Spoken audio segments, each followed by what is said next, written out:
Edelweiss mutual fund के president और chief investment officer equities के त्रिदीप भट्टाचार्य सर हमारे साथ कार्यक्रम में हो रहे हैं शामिल। 2 दशकों से ज्यादा लंबा गहरा अनुभव है सर का इक्विटी मार्केट में इन्वेस्टिंग का, चाहे वो भारतीय बाजार हो चाहे ग्लोबल मार्केट्स हो।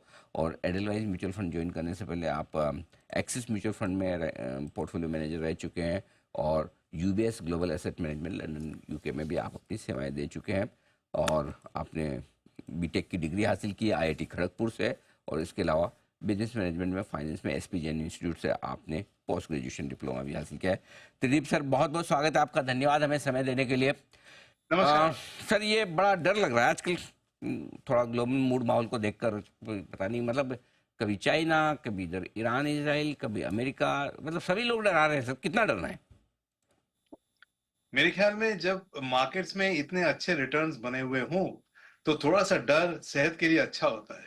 और मेरे को लगता है कि निवेशकों के फ्यूचर रिटर्न के लिए भी ये बेहतर साबित होगा कुछ समय के लिए। मेरा मानना ये है कि इसमें ज्यादा डर की गुंजाइश या डर इसलिए नहीं है क्योंकि ओवरऑल जो हमारी अर्निंग स्टोरी है, ये अर्निंग्स अभी भी हमारे बरकरार है। देखिए अल्टीमेटली क्या है, फ्लो जो होता है वो, जैसे आपने चाइना की बात करी कि अभी चाइना में एक बड़ा स्टिमुलस आया तो थोड़ा फ्लो उधर इधर से उधर चला गया, इसलिए एफआईआई की सेलिंग आई।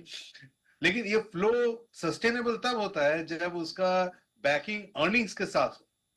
तो जब तक हमारी अर्निंग्स दुरुस्त है तब तक हमें गंभीर चिंता करने की जरूरत नहीं है, और जिस दिन अर्निंग्स कट शुरू हो जाएगा उस दिन से हमको चिंता करने की जरूरत है, अगर फ्लो आते रहे तो भी। ये अभी जो मार्केट में थोड़ा बहुत करेक्शन देखने को मिल रहा है जिसको आप डर का नाम दे रहे हैं, वो मेरे ख्याल में एक हेल्दी करेक्शन में कहूंगा।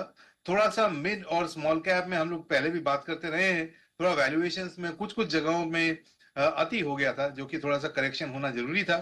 तो अभी तक जो हुआ है मुझे तो लगता है कि एक हेल्दी करेक्शन है, डरने की बिल्कुल जरूरत नहीं है। अर्निंग्स में फोकस रखें, और अर्निंग्स मेरे ख्याल से अभी तक जो नतीजे आए हैं, अगर आप ये फाइनेंशियल कंपनीज के लोन ग्रोथ के नंबर अभी तक देखने को मिले हैं, ज्वेलरी कंपनीज के नंबर्स जो देखने मिले हैं, वो ये दर्शाते हैं कि डिमांड इंडिया में अभी भी दुरुस्त है। यानी कि इस तिमाही के जो नतीजे आएंगे दूसरी तिमाही के, वो ब्रॉडली ठीक रहेंगे, कोई ऐसे झटके लगने वाली बात नहीं है। और कहाँ आपको लगता है किन कंपनियों के, किन सेक्टर्स के नतीजे अच्छे रह सकते हैं और कहाँ थोड़ी सी निराशा हो सकती है? जी, तो इसको अगर हम ये 4 क्वार्टर का स्पेक्ट्रम देखें, जून क्वार्टर जो गया, सितंबर क्वार्टर जो आने वाला है, दिसंबर क्वार्टर और मार्च क्वार्टर, इसमें जो जून क्वार्टर जो पिछला क्वार्टर गया वो हमारा एकदम सबसे मंद गति वाला क्वार्टर था। वो इसलिए क्योंकि उस समय इलेक्शन हुआ नेशनल लेवल पे, एक हीट वेव का दौरान चला था और कंज्यूमर सेंटीमेंट भी वीक था। तो जून क्वार्टर के नतीजे इसलिए मंद रहे। सितंबर क्वार्टर जो होगा इसको हम कह सकते हैं कि एक ट्रांजिशन क्वार्टर होगा, कि यहाँ पे इलेक्शन हो गया, गवर्नमेंट आ गई, सेम गवर्नमेंट थी, पॉलिसी कंटिन्यूटी देखने को मिला और उनकी डिसीजन मेकिंग ग्रेजुअली शुरू हुई। सो ये जो शुरू होने का कार्यक्रम है, इसका नतीजा आपको क्या बोलते हैं आगे के 2 क्वार्टर में देखने को मिलेगा। अभी केवल डिसीजन मेकिंग देखने को मिलेगा। तो जैसे उदाहरण के तौर पर, 1 महीने पहले आपने गौर फरमाया होगा कि ये जो डिफेंस के करीबन 1 लाख करोड़ रुपीस के जो ऑर्डर हैं, उनकी घोषणा की गई, जो कि काफी समय से अटका हुआ था। इस तरीके के गवर्नमेंट के कुछ और जैसे रोड्स, रेलवेज, इसमें जो इन्वेस्टमेंट्स थे उनको भी रिलीज देखने को मिला।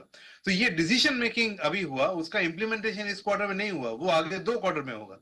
तो कुल मिला के ये जून क्वार्टर सबसे मंद गया, जो पिछला क्वार्टर था। ये क्वार्टर एक ट्रांजिशन क्वार्टर होगा, और सेकेंड हाफ ऑफ फिस्कल 25 जिसको हम कहते हैं, उसमें हम लोगों को थोड़ा सा द्रुत गति पकड़ते हुए देखने को मिलेगा economic momentum point of view से। तो इसलिए आशा बनाए रखिए, मेरे ख्याल में अर्निंग्स मोमेंटम, बेहतर अर्निंग्स मोमेंटम अभी आगे आना बाकी है। परफेक्ट है। तो अर्निंग मोमेंटम अभी भी मजबूत है, तो बहुत ज़्यादा डरने की जरूरत नहीं है। जो अपडेट्स अब तक आए वो अपडेट्स आपको ठीक ही दिख रहे हैं। अब रहा सवाल सर एफआईएस की बिकवाले का और चीन के डर का। क्या ये दोनों थोड़े और आगे बढ़ेंगे या फिर हम निपट लेंगे? इससे पहले कि इसका जवाब दूं, आपने पिछले में पूछा कि कौन से सेक्टर बेहतर जी। लगते हैं, तो उसका रह गया। तो मैं कहूंगा कि इंक्रीमेंटली, मतलब अगर आप आंशिक तौर पे देखें तो हम लोग इंक्रीमेंटली पॉजिटिव हैं एनबीएफसी जिसको कहते हैं, नॉन बैंकिंग फाइनेंशियल कंपनीज में। हमने पिछले 3 से 6 महीने में ज्यादा पैसे एलोकेट किया है कंजम्पशन सेक्टर में और आईटी सेक्टर में। इसको हम जैसे ग्लोबली रेट कट का जो माहौल है उसमें बेनिफिशियरी मानते हैं, इसलिए हमने इन 3 जगह पैसे इंक्रीमेंटली लगाए हैं। थोड़े हमने जो प्रॉफिट बुक किए हैं पिछले 3 से 6 महीने में, वो 2 जगह है मोस्टली, कैपिटल गुड्स और डिफेंस। ये 2 जगह हमें लगता था कि पिछले 2 साल से हम लोग ओवरवेट रहे थे और अभी भी ओवरवेट हैं, लेकिन जो इतने तेजी से शेयर्स चल गए थे उसमें थोड़ा सा हमने प्रॉफिट बुकिंग किया है, और ये जो 3 जगह मैंने बताए हैं वहां पे हमने इन्वेस्ट किया है। अब जैसे आपने पूछा कि ये ग्लोबल सिनेरियो जो आप पूछ रहे हैं, उसके मेरे हिसाब से 3 पहलू हैं। देखिए, सबसे पहला तो ये है कि यूएस में इलेक्शन है, जो कोई बात नहीं कर रहा, लेकिन अगले 1 महीने के अंदर में मेरे हिसाब से सबसे बड़ा इवेंट वही है। और उसमें कौन पावर में आता है, उसके हिसाब से उनकी क्या पॉलिसीज होती है, वो उसका एक मार्केट में इम्पैक्ट आएगा, ये ध्यान में रखने वाली बात है, और इसमें वोलेटिलिटी हो सकती है। दूसरा, ये जो जियोपॉलिटिक्स का आंकड़ा है, ये अचानक से वापस से ये उभर के सामने आ रहा है। रशिया यूक्रेन तो था ही, अभी उसके साथ में ईरान, इजराइल और उसके जो एलाइज हैं वो भी जुड़ गए हैं। और तीसरा जो है, वो चाइना में जो एक स्टिमुलस आ गया है, वो थोड़ा फ्लोज के लिए, इंडिया रिलेटेड फ्लोज के लिए थोड़ा नेगेटिव है। तो ये जो पूरा ग्लोबल मैक्रो बन के तैयार हुआ है, इसमें नेट नेट इंडिया के लिए नेगेटिव है, वही आपको मार्केट में देखने को मिल रहा है। जो फंडामेंटल इसका इम्पैक्ट होगा वो अल्टीमेटली क्रूड प्राइस या कमोडिटी प्राइसेस में हम देखते हैं।